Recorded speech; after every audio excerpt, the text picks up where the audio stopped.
দর্শক মণ্ডলী, কালের কণ্ঠে সকলকে স্বাগত জানাচ্ছি। মিজানুর রশিদ আমি ন্যাশনাল স্টেডিয়ামে রয়েছি। বাংলাদেশ হংকং ম্যাচ কিছুক্ষণের মধ্যেই শুরু হয়ে যাবে এবং সেই ম্যাচকে ঘিরে অনেক উত্তেজনা, অনেক দর্শকের চাপ কিন্তু আসলে ন্যাশনাল স্টেডিয়ামে।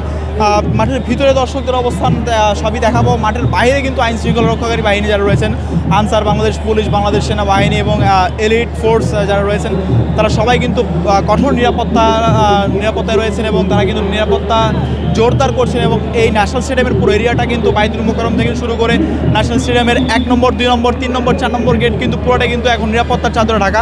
আমি যদি একটু আপনাদেরকে দেখাই দর্শকদের অবস্থানটা, তাহলে আপনারা দেখতে পাবেন যে দর্শকরা কিন্তু এখন সিরিয়াল ধরে কিন্তু আসলে দাঁড়িয়ে রয়েছে মাঠে ঢোকার জন্য। কারণ টিকিটে লেখা আছে 7টা পর্যন্ত দর্শকরা মাঠে প্রবেশ করতে পারবে। 7টার পর কিন্তু গেট টোটালি ক্লোজ। 7টার পর কোনো দর্শকের টিকিট থাকলেও কিন্তু আসলে তারা ঢুকতে পারবেন না। আমরা এর আগে দেখেছি অনেক কন্টেন্ট ক্রিয়েটররা কিন্তু ছিলেন মাঠের গেটের বাইরে ছিলেন, তারা কিন্তু অপেক্ষা করছিলেন মাঠে ঢোকার জন্য। তারা কিন্তু মাঠে ঢুকে গিয়েছে, এখন দর্শকরা মাঠে ঢুকছেন। তাদের এই মাঠে ঢোকাটা আসলে অনেক কিছুই বলে দেয়, তারা কতটা পাগল ফুটবলের জন্য, তারা কতটা হামজা প্রেমিক।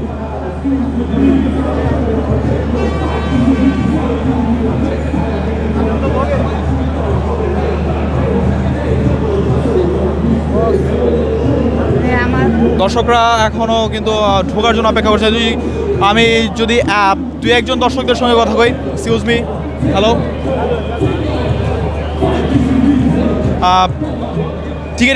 টিকিট কোথা থেকে কিনেছেন আপনারা? অনলাইনে একদম টাইম মতো টিকিট পেয়েছেন? জি 4 টাইম মতন পাইছি।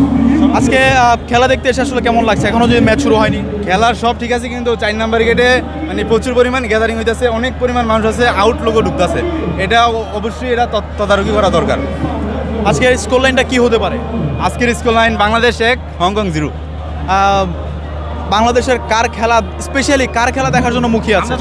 হামজা, ফাহমিদুল, তারপরে সমিত সোম। হংকংয়ের কোচ কালকে বলেছিলেন প্রেস কনফারেন্সে হামজাকে তাদের দলে পেলে নাকি বসিয়ে রাখতেন, বেঞ্চে রাখতেন। এই কথার জবাবটা কি হামজা ম্যাচে দিতে পারবেন কিনা? অবশ্যই দিতে পারবো। আর এটা বলার কারণ হচ্ছে ওই দলের কোচ ভয় পেয়ে এই কথাটা বলছে।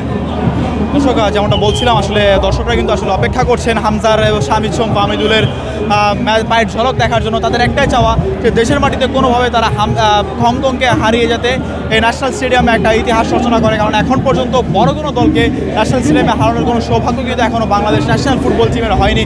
এবং তারা কিন্তু এটাও বলছে যে হামজাকে গতকালকে কোচরা বলেছিলেন, হংকং কোচ, সেটার জবাব কিন্তু হামজা চৌধুরী অবশ্যই দিবেন।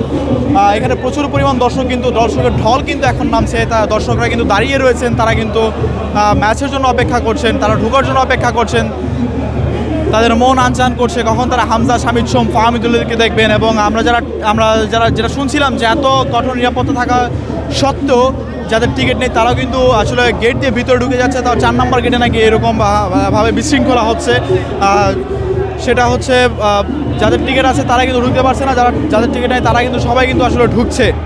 তো এরকম একটা ম্যাচের দিন, এরকম একটা ম্যাচের সময় এরকম একটা সিচুয়েশনে আসলে দর্শকদের ভোগান্তি পোহাতে হবে, সেটা কিন্তু দর্শকরা আগেও ভাবেনি কখনো।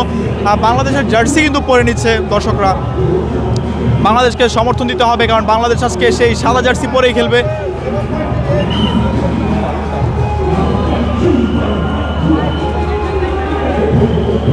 আমরা দর্শক দেখতে পাচ্ছি যে আসলে সবার ভিতরে একটা উত্তেজনা কাজ করছে, চরম উত্তেজনা কাজ করছে।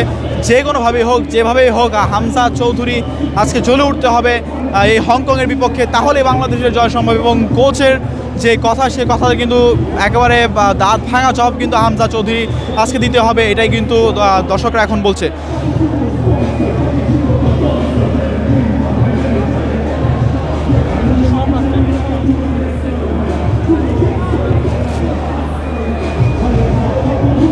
একেবারে খুদে থেকে বৃদ্ধ, নারী থেকে পুরুষ, সব দর্শকরা কিন্তু আসলে মাঠে প্রবেশ করছেন। দর্শক, আমরা ম্যাচ শুরু হয়ে যাবে কিছুক্ষণের মধ্যে। ম্যাচ পরবর্তী যে লাইভ, আমরা সেই লাইভ নিয়ে আবারও কালের কণ্ঠ স্পোর্টসে হাজির হয়ে যাবো। ততক্ষণের জন্য আমি মিজানুর রশিদ ন্যাশনাল স্টেডিয়াম থেকে বিদায় নিচ্ছি আপনাদের কাছ থেকে। ধন্যবাদ সবাইকে।